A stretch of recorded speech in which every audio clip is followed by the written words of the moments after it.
All right, today we're talking about causation and how it is fake, a myth, a narrative overlay that scientists use to assert a certain level of certainty based on intervention and linear time, and if this, then that formation, but actually it's not real because it's actually correlation, and we're going to be going through that, right? So, first, no causation. Causation, what I'm talking about here is the specific type of causation where A causes B to happen, or A produces B, or there's an intervention and it leads to B.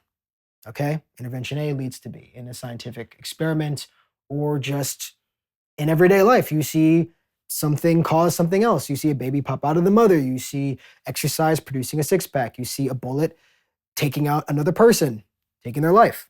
You're like, okay, that caused that, the bullet, the gun, whatever. Okay?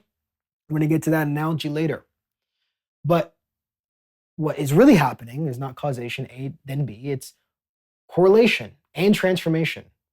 And so we're focusing on the scientific framing of causation, not the ontological cause or dependent structure that is outside of space and time. This happens, and then that causes another thing to happen. Cause and effect. So the way you really want to think about this is that cause and effect are actually one pattern transforming across linear time from a finite perspective.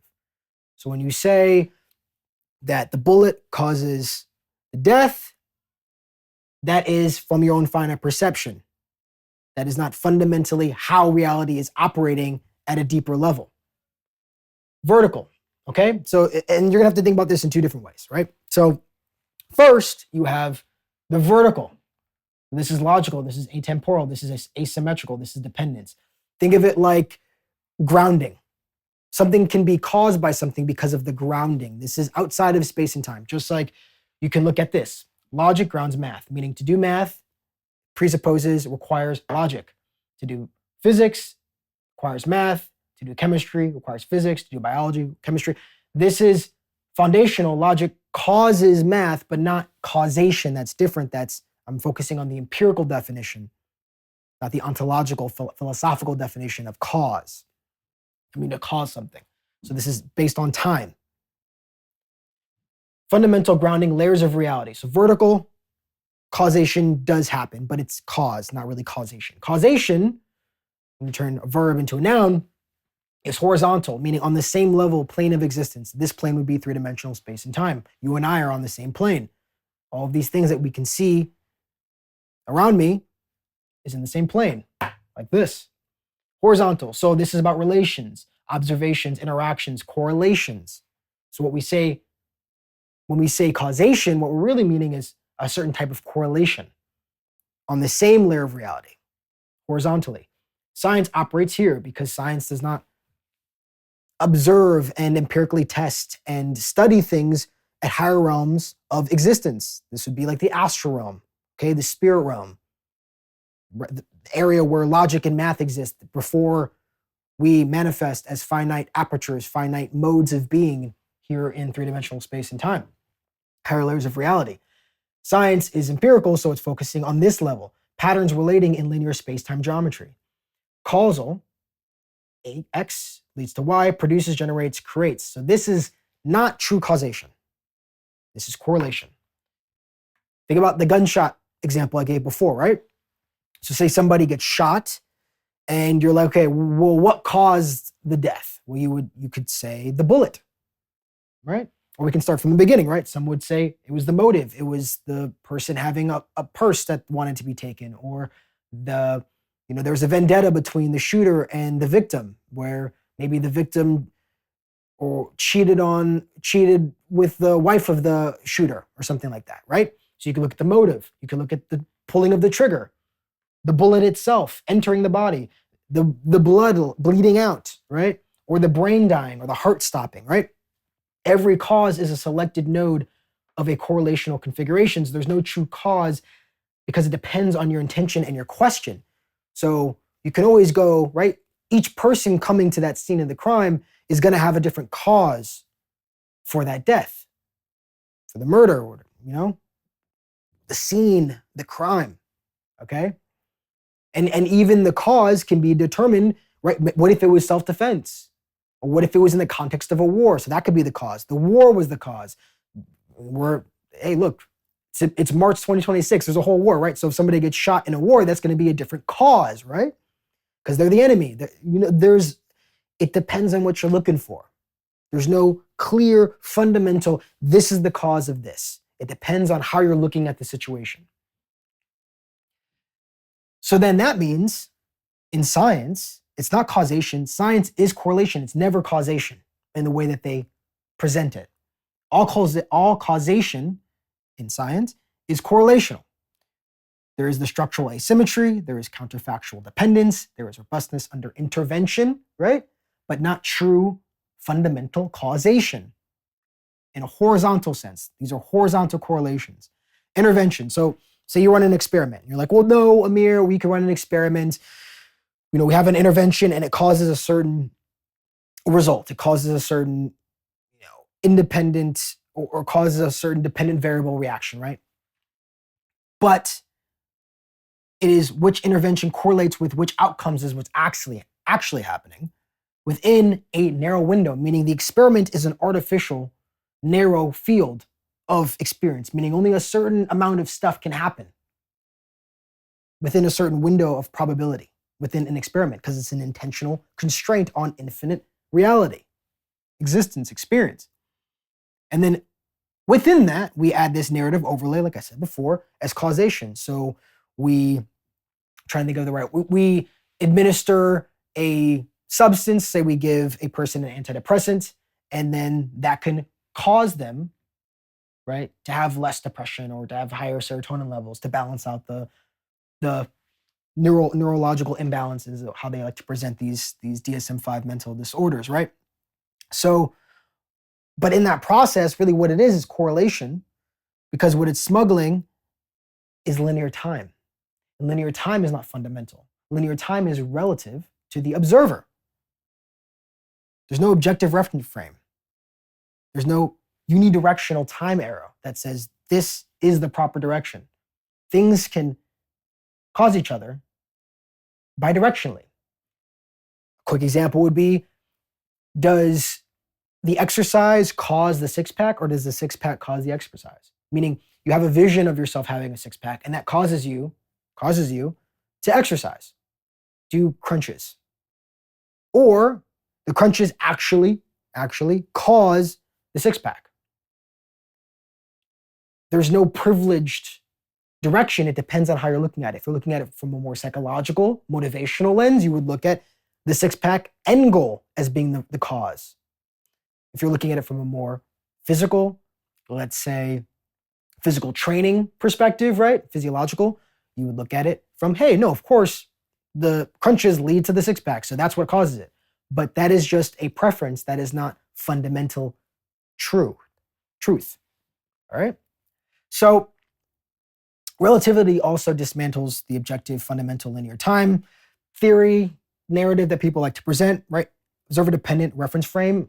Time depends on where you are in space and time, and it's relative. There's no, this is when time starts, even though people like to posit the Big Bang as being the start of time, but that would require time because for anything to emerge, it needs linear time, so that's circular and that doesn't make any sense.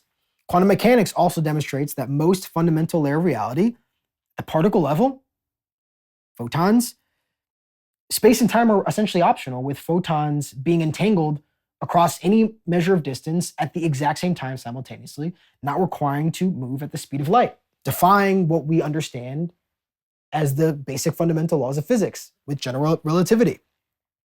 So true causation is impossible in a black universe where nothing is created or destroyed, law of conservation, meaning nothing is created or destroyed, so nothing's actually produced, generated, or created. Everything's already here, it's just being transformed into different configurations.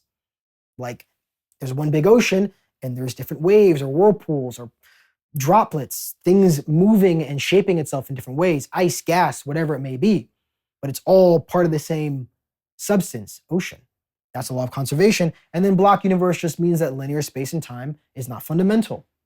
You can have retrocausality. These are things that particle physics is slowly revealing to us, and it is boggling the minds of conventional scientists and materialists and physicalists because they assume that 3D space and time is fundamental.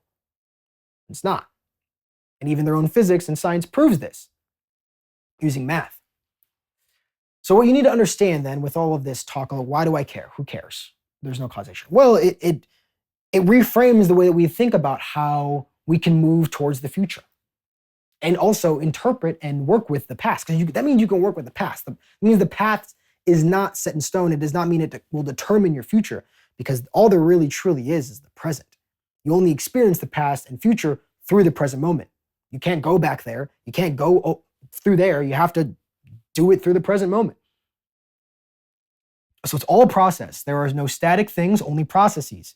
Even rocks or material things, hard things, the atoms are constantly exchanging with the environment. Over time, this board will decay. Over time, I will decay. The atoms in our body are constantly being exchanged with the external environment. We're eating things, consuming things, breathing out atoms, right? We're constantly cycling with the environment, thinking of it, again, like a whirlpool in an ocean. We're each a little whirlpool, a process, not a static object in space and time. So solid, what we call solid, is just a stable pattern. But everything is moving, everything is evolving, everything is transforming, everything is vibrating. It's all vibrations, it's all movement, it's all energy. Some energy is just more static, more persistent, more slow evolving than others. Like a rock would be slow evolving, more static, relatively speaking to us, but it's not fully, completely static. Okay? Everything's evolving. Time is not fundamental. It's what an infinite atemporal substrate, creation, source, God, whatever, universe, feels like from a finite perspective. All there is the constant state of transformation of one unified whole. So the entire whole has everything there ever will be and there ever was, and it's reshaping itself into many different shapes and sizes and really what it is patterns, configurations, modes of being. So how does this affect the past and future? So the past doesn't cause the future. I know that it's hard to believe. The past doesn't cause the future, but I gave you the example with the six-pack. Depends on what your perspective is. And also, linear time is not fundamental. It's relative, and it can be defied. Because all there is the present moment being maintained. So the way you want to think about that is something in the past doesn't cause something in the future. Something in the future is being, or something in the present is being maintained. So at every moment, a certain narrative from the past is being reinforced and maintained. And an idea of what the future will look like is being reinforced and maintained. But all there ever is the present moment. The only thing you ever experience truly fundamentally is the present moment. You experience the past and future through the present moment. So that means you can reconfigure and reshape how you relate with the past, with the memories, to lead to a more desirable future. You can change the past to change the future in the present moment. Not what caused this. You don't want to ask yourself that. Not what caused this, but what is currently maintaining this reality that is rooted in the present moment and rooted in the past. So a whirlpool is not held in place by what caused it, meaning you're not just going to slap some water and it's going to turn into a whirlpool. A whirlpool is being maintained in real time because it's a pattern, it's a process. That's the point. So there's no determination, you have no free will or no capacity to change the past and the future. You have the autonomy in the present moment. Now, if you're projecting yourself into the future or into the past and ruminating on both, either one, then you have less free will, you have less autonomy to change your direction. But the more that you live in the present moment, the more that you work with your past and to use it and transform it in ways that will serve you to move towards what you actually desire, and also focusing on what you desire. Meaning the key is you want to work with the past things, whatever it may be, trauma, negativity, good memories as well, right? Work with it to transform it, to fuel you towards the direction that you know you want to go, but you also have to determine where you want to go. And so that's a bi-directional process of working with the past to get that energy to propel you towards the future, but you need to make sure you know where you want to go. And this is all happening in the present moment. If you want help with that, I have a transformation guide that will help you transform the different aspects of yourself and your past to project yourself into a future that you actually want to live in.